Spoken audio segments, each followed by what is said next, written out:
इस वीडियो में आप जानेंगे कि कैसे होता है जब फिल्म तो हाउसफुल होती है लेकिन थिएटर खाली पड़े होते हैं। हम आपको समझाएंगे बॉक्स ऑफिस का ब्लॉकबस्टर गणित। फिल्म जवान जब रिलीज होने वाली थी तब शाहरुख खान लगातार सोशल मीडिया पर अपनी फिल्म की एडवांस बुकिंग का अपडेट दे रहे थे। इसी बीच एक फैन ने शाहरुख खान से ट्विटर पर सवाल पूछा कि वो इस बात की क्लैरिटी दे दें कि एडवांस बुकिंग में से कितने टिकट्स ऑर्गेनिक हैं और कितने कॉरपोरेट बुकिंग के हैं।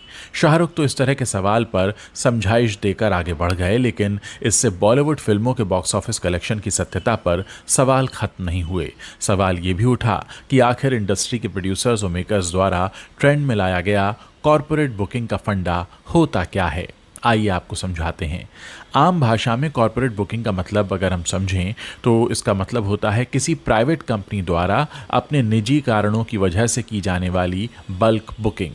हालांकि इसे इंडस्ट्री के नज़रिए से देखा जाए तो यहाँ चीज़ें कई परतों में मिलती हैं। यहाँ कॉरपोरेट के अलावा ब्लॉक बुकिंग टर्म का इस्तेमाल भी किया जाता है।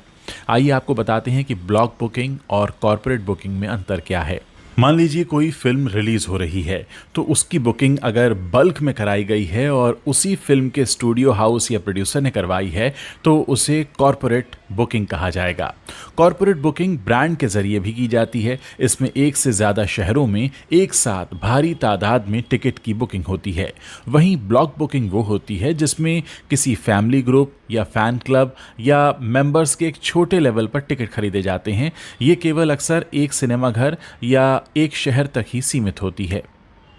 वैसे ऐसा पहले भी होता था। कई प्रोड्यूसर्स टिकट खरीदकर थिएटर को हाउसफुल करार दे देते थे। उस वक्त थिएटर में जब हज़ारों ऑडियंस की सीट्स हुआ करती थी और मान लीजिए 1000 की कैपेसिटी है और टिकट सिर्फ 900 बिके हैं, तो प्रोड्यूसर क्या करते थे कि वो थिएटर वालों से कहते थे कि चलो 100 टिकट मेरे नाम से काट दो ताकि हम फिल्म को हाउसफुल दिखा सकें। लेकिन उस वक्त मेकर्स इतना प्रेशर नहीं लिया करते थे। हालांकि अब तो अति हो चुकी है। पूरा थिएटर कई बार खाली पड़ा होता है और प्रोड्यूसर्स टिकट खरीदकर उसे हाउसफुल डिक्लेयर कर देते हैं। हालांकि इससे नुकसान प्रोड्यूसर्स को ही होता है क्योंकि वो अपने ही पैसे लगाते हैं और थिएटर हाउसफुल होने पर प्रोड्यूसर्स को जीएसटी भी भरना पड़ जाता है। लेकिन कहानी इसके बाद शुरू होती है। क्या फिल्मों के लिए ये ट्रेंड जो है वो वाकई फायदेमंद है? असल में इसके पीछे मकसद है स्टार्स के कलेक्शन को बढ़ा चढ़ाकर पेश करने का, ताकि उस एक्टर की ब्रांड वैल्यू को और भी बढ़ाया जा सके जिससे उसके नाम पर आगे फिल्में बिकती रहें। दूसरा मकसद है इस तरह के फेक डेटास को बनाकर दर्शकों के बीच एक सरप्राइज या यूं कहें कि एक्साइटिंग फैक्टर जगा दिया जाए ताकि थिएटर पर उनका फुटफॉल बढ़ने लगे।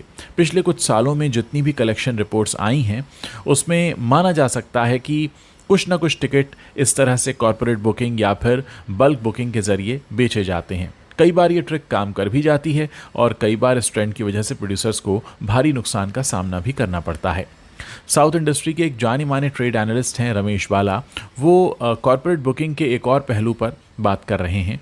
उनका कहना है कि आज के दौर में कंपटीशन इतना बढ़ गया है कि मेकर्स को मार्केटिंग के अलावा अलग अलग हथकंडे आजमाने पड़ते हैं। खासकर पिछले कुछ समय से शुरू हुए एडवांस बुकिंग के प्रेशर ने प्रोड्यूसर्स व मेकर्स को मजबूर कर दिया है। फिल्म का पहला इंप्रेशन अच्छा बनाने के लिए वो एडवांस टिकट के जरिए कॉरपोरेट बुकिंग करते हैं, जिससे एडवांस बुकिंग हाउसफुल या 80% बताई जाए। तो जाहिर सी बात है, अगर किसी को पता चलेगा कि टिकट एडवांस में ही हाथों हाथ बिक गई हैं तो आपका भी उस फिल्म के प्रति इंटरेस्ट बढ़ने लगेगा। अब एक तरह से आप ये समझ लें कि कई बार जब कोई दर्शक बुकिंग के लिए साइट खोलता है और देखता है कि पूरी सीटें खाली हैं तो उसके जहन में एक बात ज़रूर आती है कि शायद फिल्म अच्छी नहीं होगी, इसीलिए लोग उसे देख नहीं रहे हैं। वहीं अगर ऐप में सारे टिकट सोल्ड आउट दिखें तो कहीं ना कहीं आपके अंदर एक उत्सुकता जागती है कि टिकट अगर इतनी तेज़ी से बिक रहे हैं तो जाहिर सी बात है फिल्म ज़रूर अच्छी होगी। कई बार मेकर्स की ये ट्रिक काम कर जाती है और टिकट्स की ऑर्गेनिक बुकिंग भी तेज़ी पकड़ लेती है। कहा यह जाता है कि पब्लिक तो सब जानती है और हुआ भी यही। कोरोना के बाद जिस तादाद में फिल्म के कलेक्शंस के डेटास को बढ़ा चढ़ाकर पेश किया जाने लगा तो दर्शकों के बीच शक पैदा होना लाजमी था। अब खुद दर्शक भी इस कॉरपोरेट बुकिंग टर्म से परिचित हैं।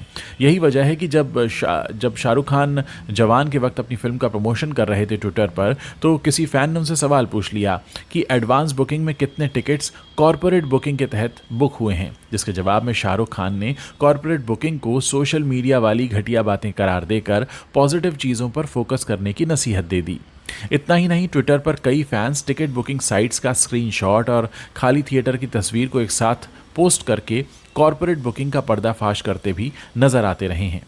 जाने माने ट्रेड एनालिस्ट तरन आदर्श कॉरपोरेट बुकिंग से बिल्कुल भी इत्तेफाक नहीं रखते। उनके अनुसार इस तरह के शब्दों का इस्तेमाल करके इंडस्ट्री के खिलाफ एक झूठा नैरेटिव फैलाया जाता है।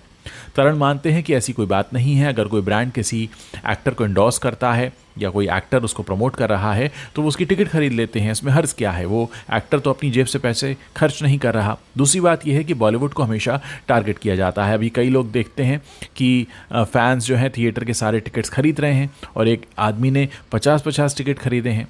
तो साउथ में तो ये होता रहा है, तो बॉलीवुड में अगर होता है तो उससे दिक्कत क्या है? तो इस तरह की बातें भी सामने आती रहती हैं। लेकिन दर्शकों, मैं आपसे जानना चाहता हूं कि आप लोग इस पूरे मसले पर अपनी क्या राय रखते हैं।